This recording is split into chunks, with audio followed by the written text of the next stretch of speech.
A whistleblower has posted a scathing report on the 737 production line, putting all the blame for that recent door plug blowout on Boeing. Here's Chris again. And the whistleblower calls the production line a, quote, rambling, shambling disaster waiting to happen. That's what he wrote on a post on Scott Hamilton's Industry Insider website. And then it was picked up by the Seattle Times, where the whistleblower spoke with reporter Dominic Gates there. Says the Alaska MAX 9 that was involved in that door plug situation over Portland was sent to the Renton facility to repair the door plug before the flight, but it was reinstalled improperly by Boeing mechanics. In fact, it wasn't even bolted in, and the work was not inspected before it was returned to Alaska, because there are multiple systems that track and record the work between shifts and between jobs and between umbrellas under the company. So it seems like no one is tracking what the others are doing. Whistleblower says he or she came forward to wake up the Boeing board to remove the executives at Boeing to change the company's culture. And it cites going all the way back to what we've been talking about lately, Dave, all the way back to the McDonnell-Douglas merger in the late 90s. I mean, this is an ugly, ugly report, if true. This has been bubbling for a while. And, years. I'm really curious as to what has Boeing, have Boeing administrators, given their side of the story, have they somehow justified speeding up the line, even though these problems kept surfacing? Well, the problems in production were never really mentioned, and we have to go back pre-pandemic, when we were working through the ramping up to 49 737s a month in Renton.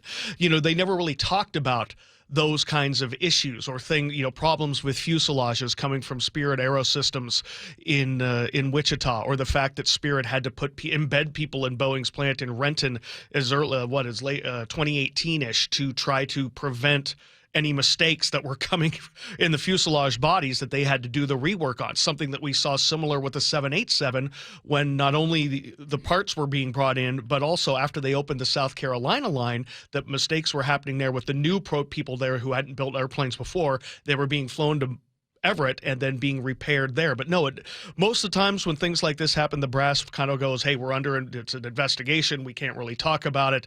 It'll be a very interesting earnings call coming up on the 29th, I believe.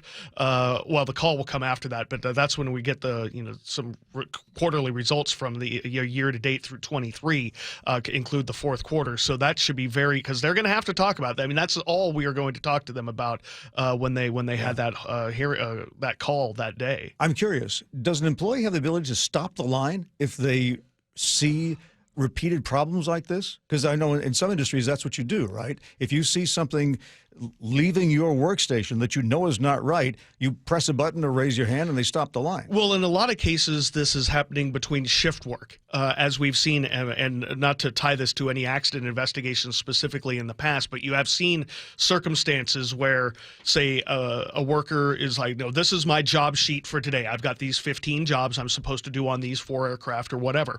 And then you get done when you get done by your shift, and you leave it for the next shift. And then after that, if it's not on your desk the next morning, you assume the work got done and was signed off on and moved on. There are things that at that granular level that can happen. I don't believe there's anybody that can, say, stop the presses and do that. But again, I'm not in the plant. I'm not a machinist, not a SPIA engineer. I mean, I would love to hear. But if you are one, on our state on the Muckleshoot Casino State Resort text line, totally anonymous. Let us know. I mean, how much of this whistleblower report, which I know all of you who would be texting us have read and probably read before it showed up in the Times, how much of this are you seeing? I mean, because there's nothing more important to our region really economically. I mean, to making sure that these airplanes are built safely and people in the public have confidence in flying in them. Mm-hmm. And right now, it doesn't seem like that tide is going in Boeing's favor. All right. So if you know something, Muckleshoot Casino Resort text line 888-973-5476. It's pretty easy to reach Sully on X and also through email as well.